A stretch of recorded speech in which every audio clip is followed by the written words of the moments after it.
Welcome to Women's Health Unwrapped with Nicola Farndell, a weekly show dedicated to empowering women to unlock the secrets of true health and vitality. Join us as we unwrap what healthy living really means with guest experts and real-life stories to help you get clear on the power of building sustainable, healthy habits without the overwhelm and confusion you feel right now. It's time to strip back and lay out the truth about why taking better care of yourself is the answer to the happy, vibrant life you're striving so hard to create.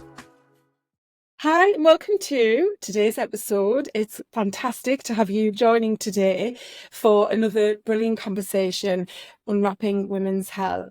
I have with me today Jessica Green, who is an integrative health practitioner and health coach, and Jessica works with midlife women, empowering them to rebalance their body and their hormones naturally. And this is something that I think is going to help a lot of people, especially that term around balancing hormones, because we see that a lot for sure in the menopause space.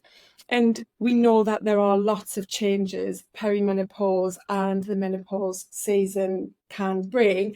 And I see questions daily, I get asked questions, so many questions about birthing women, a lot of which are around the weight gain and losing that stubborn, middle belly fat that someone's suddenly gained perhaps for the first time in their life, low sex drive, physical pain, low mood, brain fog, and anxiety and confidence. They're the big ones that I think we see lots of questions around. And today's topic is going to help with all of that, because it is a full picture that we need to see when we're trying to help ourselves through perimenopause and menopause. So I'm excited to chat with Jessica about this. But before we get into that, Jessica, just to welcome you to the podcast, I'd love to ask you what your most healthy habit is that you use to support your health and well-being. Nicola, you froze Oh, in that right. moment when you were asking the question. That's fine, no problem. So I'm just welcoming you so you can say hi and stuff. And then what your most impactful healthy habit is that you use to support your well-being. Oh, okay. I thought you froze there's, again, but you haven't. There's so many, but some of the most impactful ones, and I'll keep it really short, is one, I always go to bed kind of on the early side. And if I stay up past a certain time, I know I'll just get really bad sleep. So for me personally, I can't stay up past 10 and expect to get a good night's sleep. Sleep is so incredibly important to me. So that's one thing. The other thing that has been really impactful for me is eating protein, breakfast, lunch, and dinner, especially breakfast. And this is one of the things that my clients talk about often as well. If they're low on energy and they're eating high carb breakfast foods, like cereals, for instance, they're just not going to get very much energy. And the moment that they switch over to having protein, and I like to target 30 grams of protein, the moment that they do that, their energy just skyrockets. And that's the same for me. I'll have sustainable energy for most of the day if I just started off right. Oh, brilliant. Protein is a big one, isn't it? It's a word that is thrown around so much. Even in the world of science and nutrition, there's lots of different numbers given around the ideal amount of protein, and that's something we can definitely dig into. But that's great.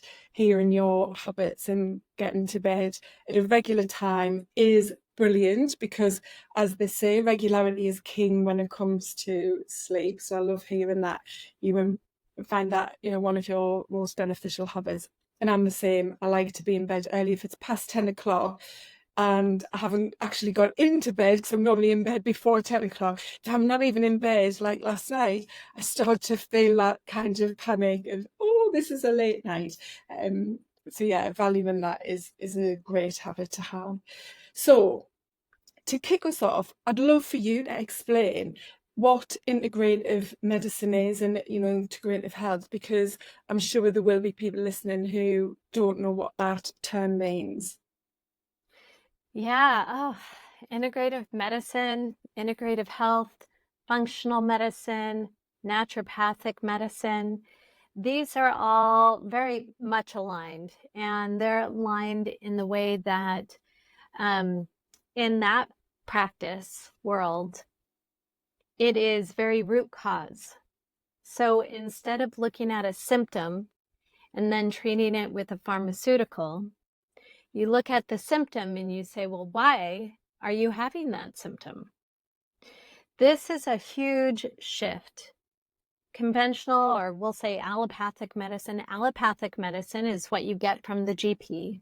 It's what you get in most healthcare practitioners or healthcare practices. That is really based on identifying, naming the condition, seeing if there's a pharmaceutical, a cream, a pill that will help that symptom.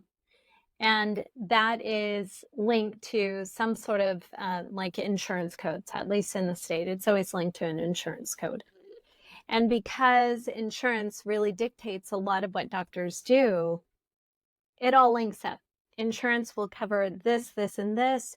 You have this, it has this Latin name, it goes to this, or this pharmaceutical or procedure, and then that is the treatment plan. Whereas functional medicine doctors, integrative health practitioners like myself, naturopathic doctors, it's more important to get to the underlying root cause of why you're having that symptom. So instead of putting on the Band-Aid, we're working at this sort of subclinical level to help rebalance the body. And it also happens that practitioners in this field here in the UK, back home in the US, it's not usually covered by insurance. So you're not hindered by insurance either. You could run all sorts of labs. I use functional medicine labs that are at-home tests in my practice. Again, these are all subclinical. I'm not here to diagnose a disease or treat a disease, but I am absolutely looking at your gut health, any imbalances, maybe low nutritional values, low mineral values, things of that sort. And then we're starting to rebalance your body from the ground up so that you have less or none of those symptoms when we're done with you. Brilliant explanation, thank you. And I guess the functional piece is what you should focus on, in that it's about how we function. And you, as I said, explained that really well when you were talking about the typical healthcare system and approach that we have in most Western, if not all, Westernized countries for sure. In that it's just about, okay, what's a symptom? Let's put a diagnosis, a label on it, and let's give something that many of us think is fixing the problem, but it's not, it's treating the symptom. Whereas when we come at it from this functional approach, we're looking at how everything works together. And that's what's so important when it comes to menopause, isn't it? Yeah, it really is, because when we're looking at menopause, which is it's just a 1-year anniversary. So all we're really talking about perimenopause. So when it comes to perimenopause and hormones, and we're not just talking about sex hormones, but we're also talking about thyroid hormones, and we're talking about insulin. And when we look at and cortisol levels as well, and melatonin levels, and when we're talking about all those different bits and pieces, they're really nuanced. And we're talking teeny, like minute amounts, but everything is interconnected in the body. And so when you're looking at perimenopause symptoms, you don't want to treat it with a hammer type approach. You want to treat it with a more nuanced approach and get really specific. And I think that's what is the most important takeaway here, because someone can have early menopause symptoms just because they're chronically stressed. They might have early menopause symptoms because their digestive health is really unhappy, or their liver is really sluggish, or they're eating too many carbs for their body and sugar, and it's just throwing things out of balance. So there's a lot of nuance when it comes to hormones and just rebalancing the body. And of course, as you pointed out earlier, when somebody says hormone balance, we're not really saying that everything is like on a level and stagnant. You know, we have kind of a bit of a roller coaster ride every single month. If you're in perimenopause, you're going to have fluctuations in estrogen and progesterone, and even a little spike of testosterone at some point in time in your cycle. These are always fluctuating. And then you have on top of that, you have cortisol levels, which are high in the morning and low in the evening. So your melatonin production could go up. So there's like this beautiful happy dance that happens. During perimenopause, what'll happen is that on average, your progesterone level starts to drop first, and then estrogen still stays maybe the same. So then all of a sudden you have these symptoms of estrogen dominance slash low progesterone. And but this might go in a cycle too. It might be that you have that situation for a few months and then you don't. And then you have it for a few months and then you don't. If you're earlier on in perimenopause, you could go through these kind of shifts. So my worry has been, and I know HRT is like such a loaded thing right now. And there's a lot of emotions around it too, which I find really interesting. The problem that I see with HRT given too early during perimenopause is that you have this stagnant amount of HRT you're taking, but naturally your body is doing this bit of a roller coaster every few months. So what I see is that with some clients that I work with who do take HRT, they'll come to me saying, you know, I kind of felt okay at first, and then I felt really, really bad. And it's most likely because of this fluctuation. And when you're given HRT, you're not being tested every few months. It's maybe every 6 months. Or not at all. Yeah, Most people or in the not at UK all. aren't, you're not on the NHS. They don't test you to diagnose because obviously our hormones are fluctuating within the day itself as well as within our cycle. And so it's based on symptoms. And listening to you and reflecting on where I am in my perimenopause journey and taking HRT, this has been something, I am aware of, but most people are not. And again, we know there's a lot of women who still don't have education about what HRT is or the hormones and there's still a big gap in our understanding. But, I'm aware of what you said there in that I'm perimenopausal, and so I know I'm fluctuating, but I've got this stagnant level of additional hormones I'm given through the HRT, and wondering, is that right? Or is that maybe having a detrimental effect at certain points in my cycle? And so but it's really tough, isn't it? Because without the affordability to see somebody like yourself, to have a supportive person who can test and guide and really analyze the individual hormones and the lab results and so on, we're kind of almost like the blind leading the blind, so to speak, and you're just given the HRT if you choose that, or whether you don't, you're still, just hoping that what you are doing is helping. And I don't work in the way that you do with clients. I'm more around building the habits and the mindset to change and know why your health is so important. And yes, I look at certain areas of health, but not in a health way like a medical professional or integrative functional medicine practitioner like yourself does. But it is hard, and I'm a real person. My weight's changed, and I'm wondering, okay, if you do want to have more awareness of what's going on functionally in your body, how can you start with that? What would you guide someone to understand, to take some steps themselves, maybe if they can't afford what you offer, or they want to just see what they can change on their own first? Oh, that's such a great question. And I was chatting with a client just the other day. We were going through her test results, and a lot of the things that I brought up, she's like, Jessica, I know this. I know this stuff. I know what I should eat and drink, that I should exercise, just having trouble implementing it. And that's it. A lot of us know kind of what to do.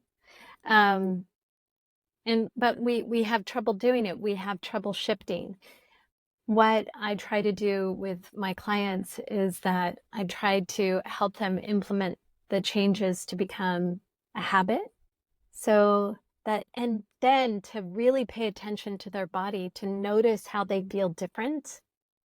So that when somebody's birthday comes along or the holidays come along, they fall off their own wagon and then they say, oh my gosh, I feel terrible. Let me get back to my wagon.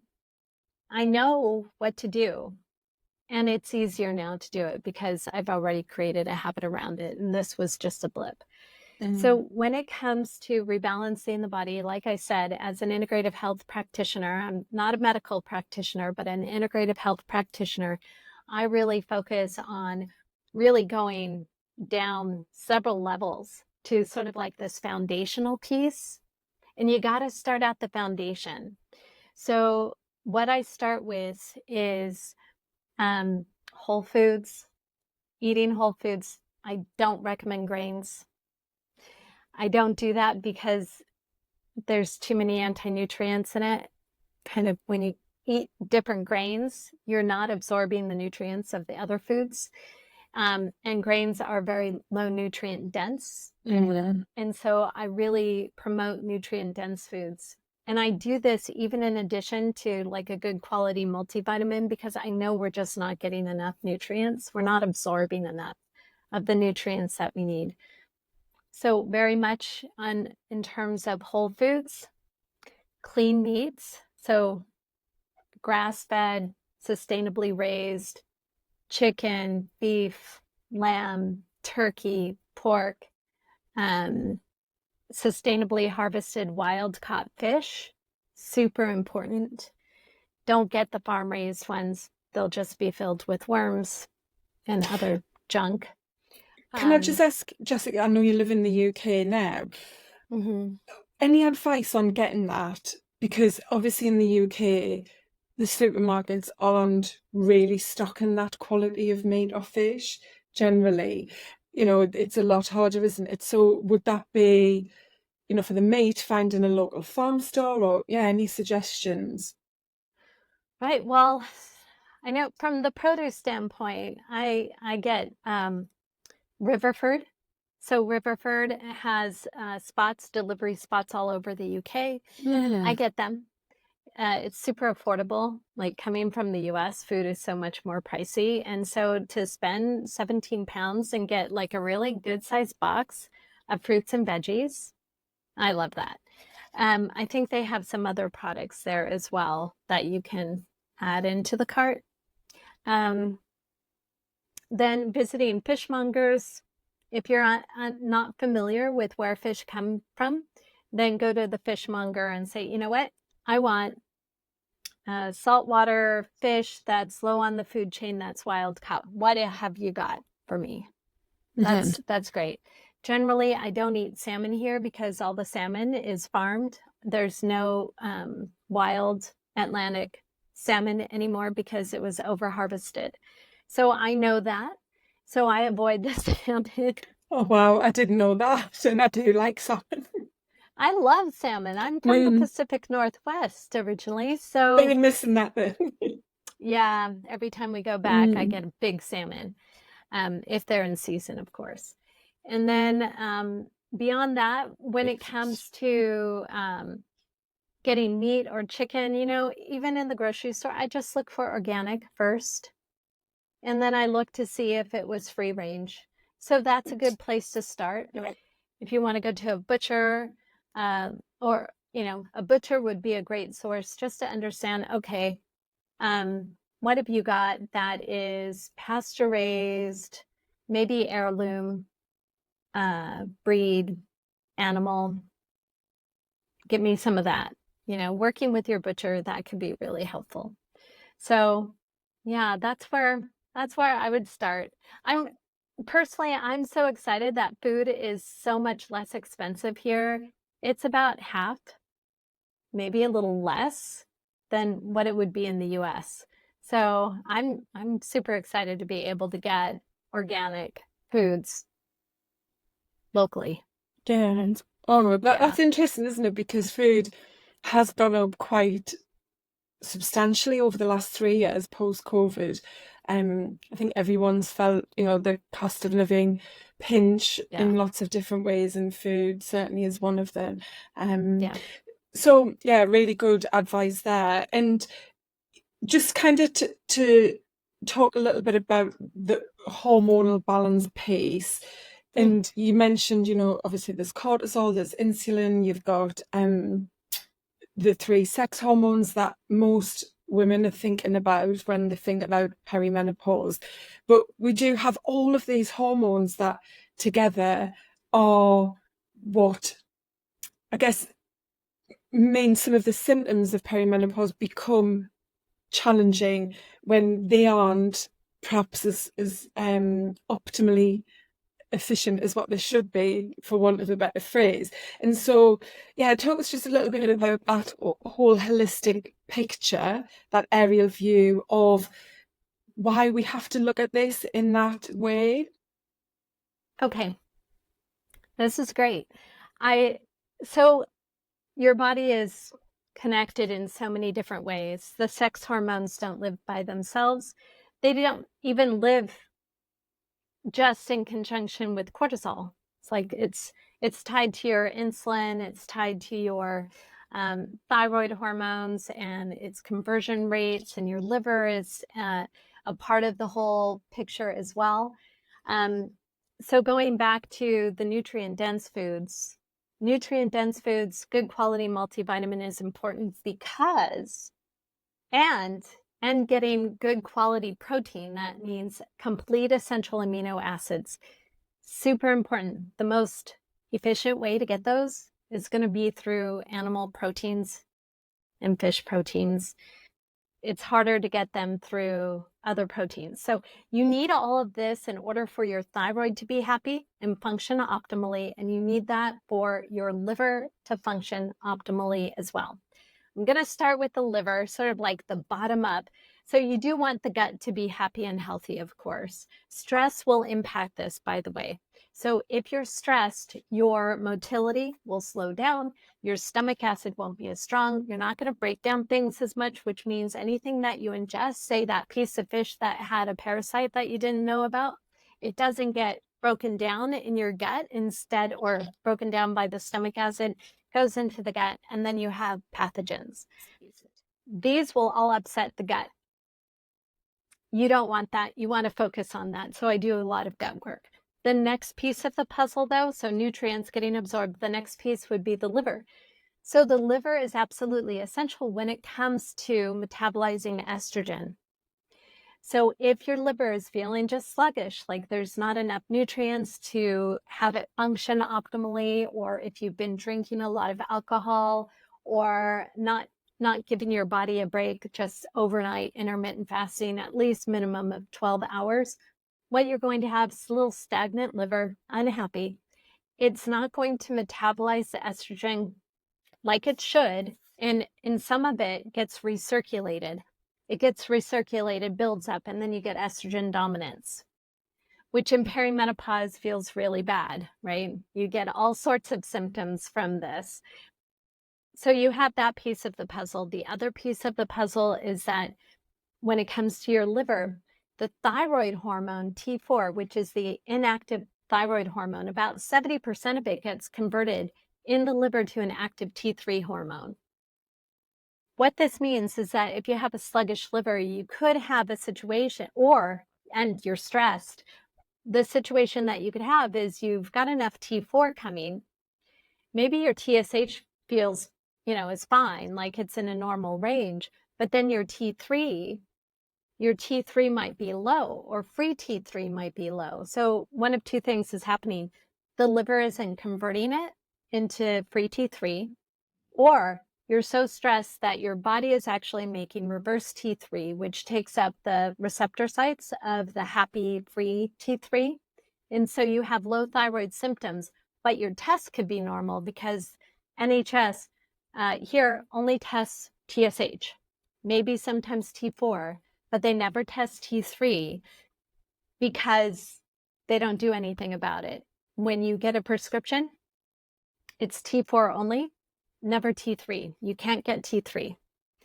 So liver, super duper important, and those are connected. Now, when you're going through perimenopause and your progesterone starting to drop, that also impacts your thyroid hormone production. So it makes sense then that one of the symptoms of quote unquote perimenopause, but I like to get so specific about it, like what's really happening here. One of the symptoms of perimenopause could be brain fog, could be low libido, could be subfertility and infertility. These are all thyroid hormone issues, low thyroid hormone issues. And then you could also have weight gain. So you might be in perimenopause, but what does that mean exactly? Maybe it's that your thyroid is low. So it's really important to dig a little bit more deeply. But if you're not able to take the test to dig really deeply, then working on your gut, healing your gut, like, I mentioned parasites. Well, we give antiparasitics to kids all the time. You get those emails from school and they say, oh, pinworms are about now. You give an antiparasite to them. Adults don't think about this. And in other countries like the US, you don't think about antiparasites. Antiparasitics. You might deworm your cat, deworm your dog, but you never deworm yourself. Yeah. So deworming yourself, anybody could do this. Other things that could help is just reducing that stress so that you digest your food properly and it reduces some of that inflamed gut, taking out foods that are inflammatory for you. And you could always test this out yourself. You don't need a food sensitivity test if you don't have the ability to do that. So the most common inflammatory foods would be gluten, cow dairy. You could say dairy, but I would specify the cow dairy. And then eggs. So it's kind of like, it's like a breakfast sandwich. You eat a breakfast sandwich and that's like super inflammatory. Sugar is the other one. So you think about removing some of that. You could remove all of that for a week or two and then introduce just one food at a time for 3 days. And then you could really start to pinpoint what foods are causing issues for you. So you're reducing inflammation, then you're getting more foods, you're killing off some of the pathogens that might be in your gut. You're taking care of your liver by making sure you're getting the nutrients so that your liver functions properly and your thyroid functions properly. And of course, you are exercising and lifting weights. Yeah. If you are stressed and you're going out running all the time, your running will cause a spike in cortisol, which can feel good for some people, but for a lot of people, that won't be the exercise for them. So when you get into perimenopause, it's more important to prioritize the strength training. You could still go out on a run if this is what you like, or you could try another activity that gets your heart rate going, no problem, but you got to lift the weights. You got to lift the weights because you've got to build the muscle and protect the muscle. And you've got to do that so that you are insulin sensitive instead of insulin resistant. When you're insulin resistant, over time, you could become a type 2 diabetic. Insulin is also the main fat storage hormone, and we want to not gain lots of weight around our bellies. So really important to lift those weights. So yeah, that kind of gives you the big picture as I see it and what I teach my clients. Oh, brilliant. And you've pieced it together really nicely there in quite a simple way, because there is a lot of detail, and obviously, like you said, there's layers and layers underneath everything you've just said. But I would love somehow someone to create something that really gives this high level, aerial view of kind of what you've explained there to help women, because sadly so many of us are firefighting those specific symptoms we've got, like the weight gain or the brain fog or the insomnia, the anxiety, and it is putting everything together. You know, I speak to women, especially around their weight, and it's like, okay, we don't even start with food. We don't start with nutrition. We start instead with everything in their life, you know, how they're feeling. Because as you said, you know, your gut isn't a product of what you eat. Yes, the food you put in has a huge part to play, but so does exercise, so does the environment you live in, so does stress, so does everything is interlinked. You know, and women who are still stuck on counting calories and going on diets to try to lose the weight and not taking into account any of the other pieces of their life, I feel really sad for them, because they're really unhappy and stuck, you know, just firefighting it, say that weight loss, how do I get off this weight, which diet's going to work. And having a couple of groups on Facebook more for research and so on. But yeah, seeing and hearing some of what's talked about is really sad, because that mentality is still around. Well, I've just got to get this weight off, and that's going to happen by just going on a diet for hopefully a short amount of time, and then that's it, I'm back to normal. Yeah.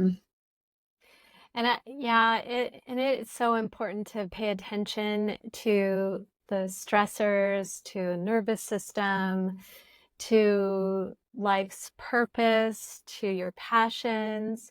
All of this plays a big piece of the role in your health. And it's not just your mindset. It's like there is physiological shifts that happen when you calm that nervous system. And calming the nervous system, that piece alone can really impact some people, can really help them lose some inflammatory weight. It could be really game-changing. And I agree, it is very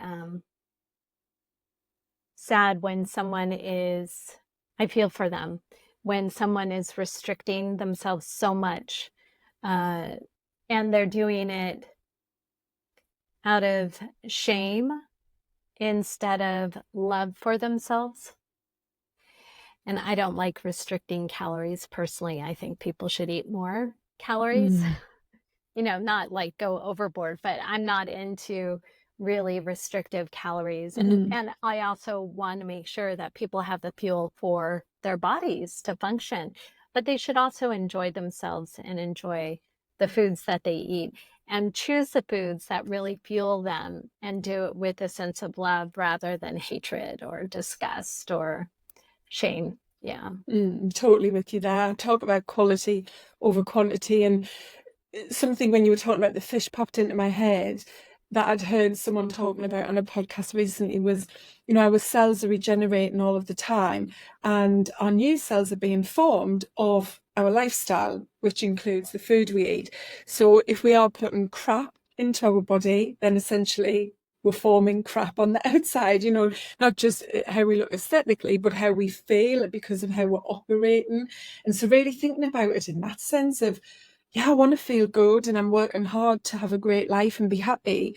So why kind of go against that by not putting the right fuel in? And that isn't just food again, it's the stress, it's the thoughts, the mindset, everything. So yeah, it's just so much there that I think can really help people to understand what's going on, and I'm maybe echoing perhaps what someone might be thinking, in that it's easy to hear all of this and go, well, I'm at the end of a dead end street. You know, it's too big, it's too complicated.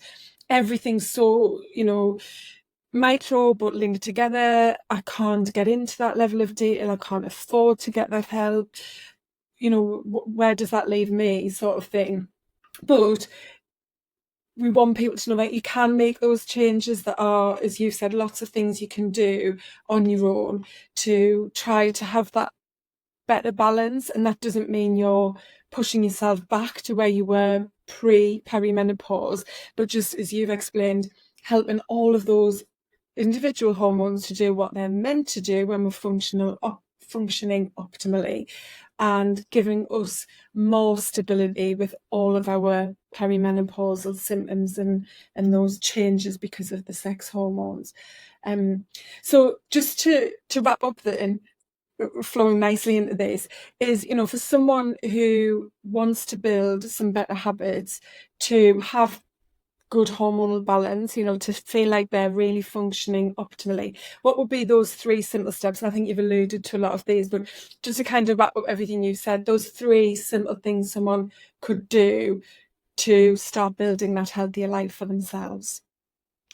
I'll definitely start strength training if you're not. Drink more water than you think you need. And then focus on a diet of whole foods. Those would be the 3 key steps, and that right there will get you so far. And if you could afford to get a good quality multivitamin, then definitely do that. That will give you a bit of an energy boost. Oh, perfect. Yeah, great advice. And with you on all of them, definitely strength training. We know how important strength training is throughout our life, and the earlier you can start strength training, the better. But likewise, there isn't an age where it's too late. If you're listening, you're in your 60s or even 70s and you don't strength train, there's ways to start and you're still going to reap a lot of rewards. There's a lot of science behind the shifts that you can gain even in those older decades of extending your lifespan and health span, which is what it's all about, isn't it? Yeah, absolutely. Oh, fantastic. Well, thanks so much, Jessica. You've shared a ton of information there. I'm going to pop your details into the notes, but just let everyone know where they can connect with you if they do want to find out more about the work that you do and potentially working with you if they're interested in having some of these tests and just want a conversation with you. Sure. Jessica Green Wellness, that's my website. It's also my handle in Instagram. It's also my page in Facebook as well. So I try to keep it really simple, Jessica Green Wellness and all those spots. Oh, brilliant. Well, thanks so much again. I really appreciate your time and knowledge. I'm sure it's going to help a lot of people with their perimenopausal journey. Well, thank you for having me, Nicola. I really enjoyed our conversation today. Yeah, me too. Thanks. Thank you so much for joining today. If you've enjoyed the podcast, please remember to hit subscribe so you never miss an episode. It would be massively appreciated if you could leave a rating and review to help other women discover the podcast and build their own healthy, happy life. If you're struggling with the changes perimenopause is bringing your way and you're ready to reclaim your vitality, to embrace this new chapter of your life with confidence and joy, then why not download our free guide, 10 Ways to Feel Good Again, your perimenopausal revival guide. Inside, you'll get 10 proven ways to enhance your well-being and rediscover the joy of living life to the fullest. And we all want to live a great life, don't we? So download your free guide now at lifenowcoaching.uk/feel good again. The link is in the show notes. You can follow Life Now Coaching on Instagram and LinkedIn and visit our website at lifenow.uk. All of the links are in the show description. I really hope you've enjoyed today's topic and conversation and can't wait to have you back again next week for more tips on living healthy and happy right now. Take care.